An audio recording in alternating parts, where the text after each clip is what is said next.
ધ્યાન આપજો બરાબર, કમ્પ્લીટ આવડી જાહે. ધોરણ 12 અને આગળ જતા તમે અંગ્રેજી વિશે રાખશો, સ્પેશિયલ ઇંગ્લિશ, તો બધી જગ્યાએ તમારે કામ આવશે.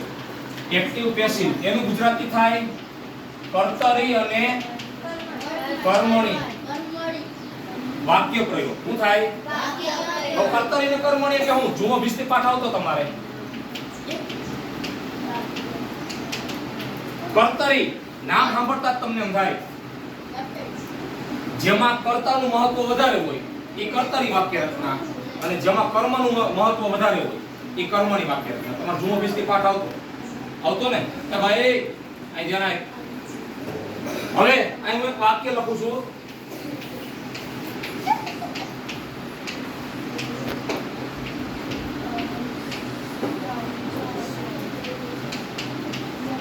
આ સાદા વર્તમાન કાળનું વાક્ય છે. કેવી રીતે ખબર પડી સાદા વર્તમાન કાળનું? કયો દી મેળવી હે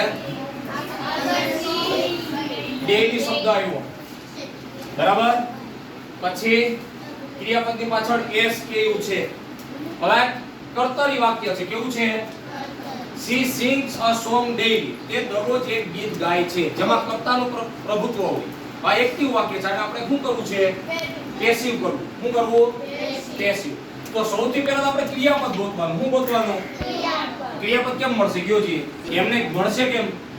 ક્રિયાપદ ગોતવાની રીત હું બધાય શબ્દોનું ગુજરાતી કરતું જવાનું. એમાં જેની પાછળ હું આવે, ખાવું, પીવું, રમવું, જમવું, ઉઠવું, બેસવું, ગાવું, જેની પાછળ એનું ગુજરાતી કરતા હું આવે એને ક્રિયાપદ કહેવાય. હાલો આમાં કેનું ગુજરાતી કરતા હું આવે? સોંગ નું સિંગ નું ગાવું આવ્યું હું.